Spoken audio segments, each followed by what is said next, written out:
बिस्मिल्लाहिर्रहमानिर्रहीम। अस्सलाम वालेकुम वरहमतुल्लाहि वबरकातुहू। सरज़मीन मिस्र से मोहम्मद वसीम शाह आपके साथ मुखातिब है। मुअज़्ज़िज़ नाज़रीन व मोहतरम सामाईन, मैंने पिछली वीडियो में बताया था कि हम इमाम शाज़ली रहमतुल्लाह अलैह दरबार शरीफ पर जा रहे हैं। तो अल्हम्दुलिल्लाह हम पहुँच चुके हैं और मैं इस वक्त एक पहाड़ की चोटी पर मौजूद हूँ और ये मेरे बैक साइड पर सैयदी अबुल हसन इमाम शाज़ली रहमतुल्लाह अलैह आपका मिज़ार शरीफ है। आपका पूरा नाम तक़ीउद्दीन अबुल हसन अली बिन अब्दुल्ला बिन अब्दुल जब्बार, इसी तरह सिलसिला नसब चलते चलते हज़रत सैयदना हसन बिन अली बिन अबी तालिब कर्रमल्लाहु वजहुल करीम तक जा पहुँचता है।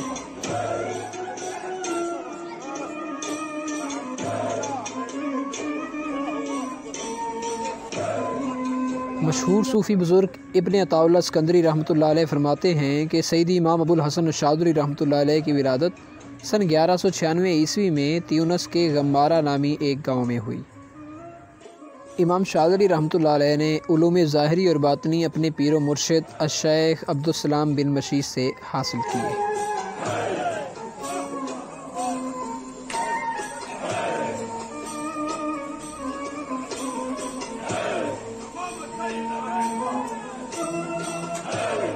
इमाम शाज़ली रहमतुल्लाह अलैह अपने उस्तादी मुकर्रम की शान में एक दो वाक़यात लिखते हैं। इसी तरह एक किताब दुर्रतुल असरार में भी और इसी तरह साबिक़ा शेखुल अज़हर शरीफ इमामुल अकबर डॉक्टर अब्दुल हलीम महमूद रहमतुल्लाह अलैह ने अपनी किताब मदरसतुश शाज़लिया में भी ये वाक़या ज़िक्र किया है कि इमाम अबुल हसन शाज़ली फरमाते हैं कि मैंने अपने उस्ताद की बहुत सी करामात देखी, जिनमें से एक ये है कि एक मरतबा मैं अपने उस्ताद की बारगाह में हाज़िर था और वहाँ उनका छोटा बेटा भी खेल रहा था। इतने में मेरे दिल में ख़्याल आया कि मैं अपने उस्ताद से इसमें आज़म से मुताल्लिक़ सवाल करूं। कहते हैं कि वो बच्चा मेरी तरफ़ आया, मेरी गर्दन में हाथ डालकर मुझे झंझोड़ कर कहने लगा, ए अबुल हसन, क्या आप अपने शेख से इसमें आज़म से मुताल्लिक़ सवाल करना चाहते हैं? ए अबुल हसन, ये आपके शायान शान नहीं कि आप इस्मुल्लाहिल आज़म से मुताल्लिक़ सवाल करें, बल्कि आपकी तो ये शान है कि आप ख़ुद इसमें आज़म हैं, यानी अल्लाह के असरार को जानने वाले हैं। फरमाते हैं कि मेरे शेख मुस्कुराए और मुझे कहने लगे कि बच्चे ने मेरी तरफ़ से तुम्हें जवाब दे दिया है।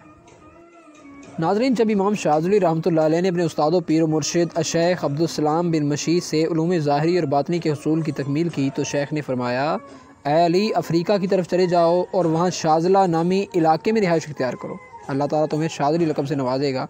उसके बाद त्यूनस मुंतकिल हो जाना, वहाँ तुम्हें हुकूमत की जानिब से नवाजा जाएगा। उसके बाद अर्ज़े मशरिक़ की तरफ चले जाना, वहाँ तुम्हें कुतुबियत से सरफराज किया जाएगा।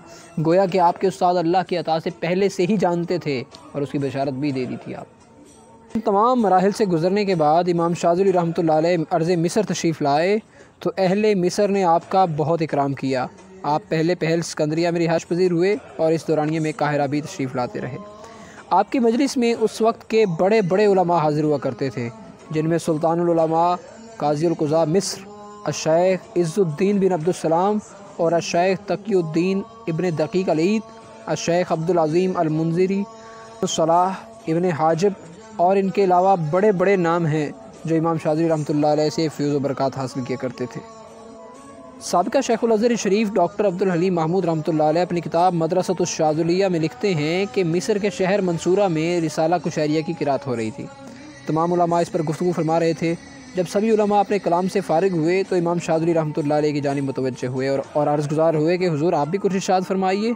तो इमाम शाज़ली रहमतुल्लाह अलैह फरमाने लगे कि आप जैसे सादात और अकाबरीन की गुफ्तगू के बाद मेरी गुफ्तगू की क्या वक़्त है। लेकिन सभी पुरस्कार रहे। तो लिखते हैं कि फिर तकरीबन 1 घंटा इमाम शाज़ली रहमतुल्लाह अलैह खामोश रहे। फिर जो ही रूहानियत से भरपूर गुफ्तगू शुरू की तो सुल्तानुल उलमा शेख इज़्ज़ुद्दीन बिन अब्दुस्सलाम खड़े होकर लोगों को मुतवज्जे करके कहने लगे, इस्माऊ हाज़ल कलाम अल गरीब अल करीब अल-अहद मिनल्लाहि ताला, क्या है लोगो, इस अजीब व गरीब कलाम को सुनो जो अल्लाह के करीब करने वाला है।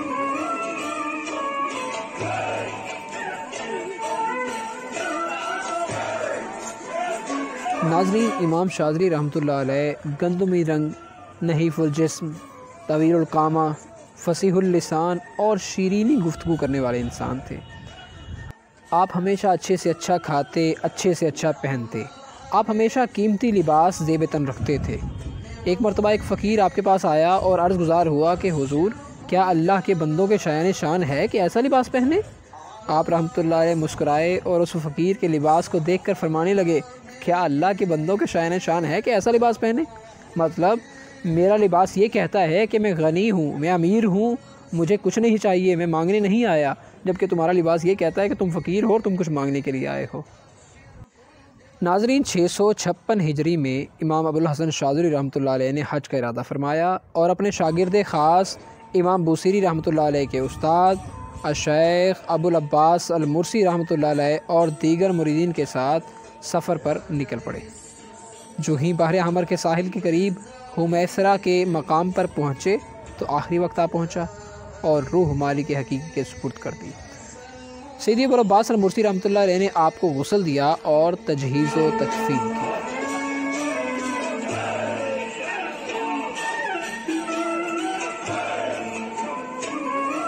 ناظرین، وفات پانے سے پہلے امام شاذلی رحمۃ اللہ علیہ نے زمانے سے ایک موروثی بدعت کا خاتمہ کر دیا، اور وہ یہ کہ آپ نے وفات سے پہلے وصیت کی کہ ابوالعباس المرسی میرے بعد میرے خلیفہ ہوں گے اور تمہارے درمیان ان کا مقام میرے مقام جیسا ہی ہوگا اور وہ اللہ کے دروازوں میں سے ایک دروازہ ہو۔